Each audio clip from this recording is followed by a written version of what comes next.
In terms of low-hour cadets or low-hour first officers, does Virgin believe that low-hour first officers change the risk profile of the operation, particularly during initial line training? In other words, is that part of your risk profile and risk management with those inexperienced first officers? We actually have restrictions that are already built into our own operating rule set that restrict a newly upgraded captain in his ability to fly with a newly qualified first officer. We actually we manage that risk by making sure that first officers that are just qualified, even using our own current criteria, actually only fly with captains who are reasonably experienced on the aeroplane. And that's a protocol in place? That's a protocol in place. They have a green-on-green rule, so we can't fly a green first officer with a green captain. Okay, and that's a CASA regulation? No. That's our own internal risk management decision. Right. And so, just using that as an example, we would, as part of the risk management for any change to the way that we actually recruited pilots, we would manage the risk associated with a change in the standard of experience, not necessarily the standard of the pilot, through some format. There are things that you can do, running extra simulator sessions, or lengthening line training, or making sure that the standards that they have to meet before they can fly with a line pilot are different to the normal. And I'll try and get, because I've got a number of questions, but can you provide that on notice? You know, that green on green restriction. Yes, that would be very useful, and since it does go above the mandated minima. Is the Virgin consideration of cadet training, and you may not be able to answer this, Mr. Borghetti, but in terms of cadet training, is that going to be limited to the turboprop operation in conjunction with SkyWest, or is that for? No, I meant for the whole group. Sure. Yeah. Okay. Thanks for clarifying that. Yeah. What's Virgin's view in terms of whether you consider the flight training industry as providing the right product for airlines? Do you have a view on that? Or is it too broad a question to ask? Well, no, it is a broad question, but I think we can probably give you a reasonably broad answer. Well, perhaps to add to that, to perhaps narrow it down, does Virgin believe that the current legislative requirements for aircraft type conversion are adequate for modern high technology aircraft? Certainly, Senator, the endorsement that I referred to, if it were a plain vanilla endorsement, so if we went to learn to fly a Boeing 737 without a customisation of the program, then we'd probably find that the training is not to the standard of the product, the pilot that's come through that, is not to the same standard that we achieve by customising the course and actually teaching them to use our procedures and in the simulator they fly to airports that we fly to, instead of perhaps going to Boeing and Seattle and flying between Boston and Philadelphia. Our pilots fly between Sydney and Melbourne in the simulator.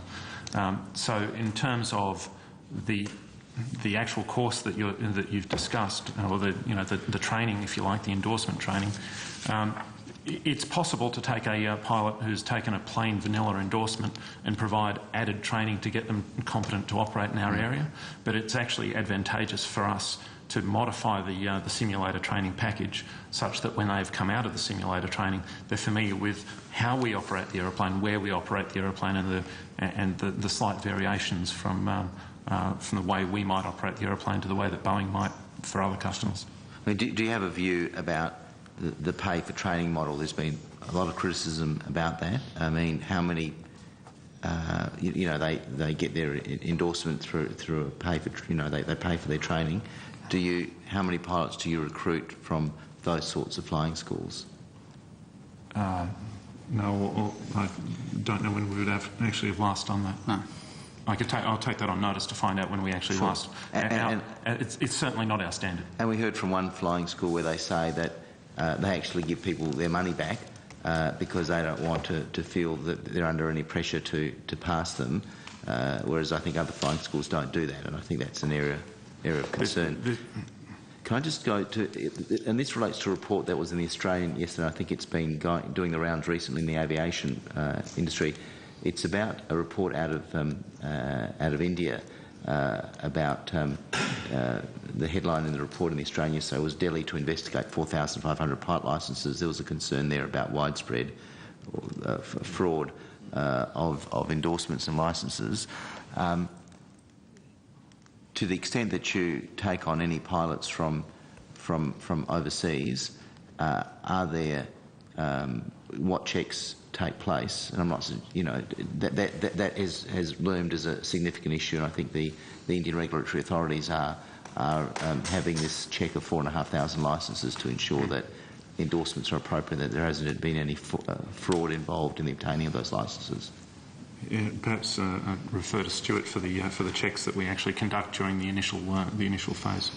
Yeah, I guess the endorsements, if a pilot comes to us with a 737 endorsement on their CASA licence, we through the interview process, we verify their history through reference checking to make sure they have flown at the airline they said they've flown at. CASA have obviously endorsed their licence. They need to have it on their Australian AIPA recognised licence. So we defer to CASA to ensure that they've also done their recognition of the overseas qualification. Okay, thank you. That deals with that. I just want to go to an incident not involving your airline, and that occurred, an A320 flight that from Darwin to Singapore on the 27th of May last year, and I think Senator Heffernan has made reference to this on a number of occasions. I just want to talk about not about ascribing blame, but just about how you would deal with an incident in terms of the culture of the organisation. That was a case where a matter where the allegation is that the captain was texting on the short finals, and that's below 1,000 feet. Are you familiar with that incident? I'm not familiar with the event. Right, well, let me just put it to you that the allegation is that the captain was texting below 1,000 feet, that there was an issue there about in terms of the short finals. I think there was a go around, and the GPWS, which is what the ground proximity warning system, went off, and I think it left the first officer in some difficulty because it was the first officer that was responsible for that landing. But in a case where the first officer is responsible for a landing, what role should the captain play in relation to that? What's the captain's role? The captain is always responsible for the safety of the aeroplane, regardless of whether he's the flying pilot or the pilot flying or the pilot monitoring. Firstly, I'd be quite appalled to find that any of our flight crew we're in a situation. But I think if we talk about philosophically, I mean, if that had been... I'm just trying to understand what procedures you'd have in place, there. Senator, maybe I could give you an example we had recently. It involved the captain was flying the plane on approach. The first officer actually left the cockpit at about 700 feet from landing to go to the restroom. Captain had control of the flight. Captain executed a very safe landing. We went through a full safety investigation of that, and the first officer is no longer employed by Virgin Blue. So obviously, I think you said in your example it was not a Virgin Blue flight, but I just want to give you an example that something that happened recently with us and how we treated it. Where was that into? It was into Sydney. But my understanding is that CASA is involved in this particular incident, and it has been the subject of some media reports, as I understand it. But in terms of the whole issue of just culture, if whether it's the first officer or the captain, they've observed something that they think was unsafe, to what extent can you guarantee that there will be no repercussions if there is a reasonable reporting of that incident? Sure, and if I could just stay on this example, we became aware of this incident by the captain reporting it. And again, I think it's reflective of the culture and environment in the company where we encourage our employees to report without any fear of retribution or concern. So can I just interpose there? So if it was the other way around and the first officer was reporting the captain, the same rules would apply? Yes. Yes. Mr. Bulgetti, you said in your opening statement that you provided, one of the first things you did as CEO and MD of the Virgin Group was to write to all the captains, which is, I think, and to provide your personal details, which is very commendable. Would it be worth doing that for first officers as well? Yes, certainly. I mentioned that particular email, but there's been other correspondence that I've had with pilots, and even on literally on a daily basis, I catch a flight somewhere, and I make it my We know business. the feeling on this committee, I think. And please keep doing that, by the way. We need the revenue. But on a daily basis, whenever I get on a plane, I'll always make a point of talking to the tech crew before the aircraft takes off. And so there's other communication processes, but certainly writing to all the first officers, no issue at all. So if anyone, if there was a captain or a co-pilot that was doing something like that, whether they were texting or distracted or taking pictures or on final approach, that is something that would be taken very seriously. Oh, absolutely. Yes, categorically, as we've demonstrated.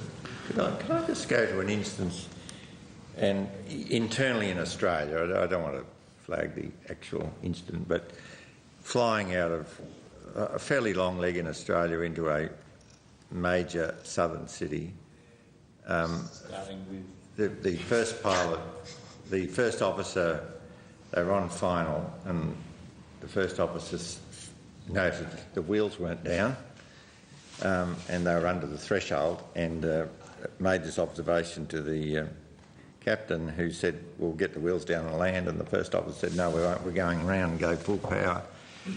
And the tension that developed in the cabin as a result of that, and they had to fly another leg.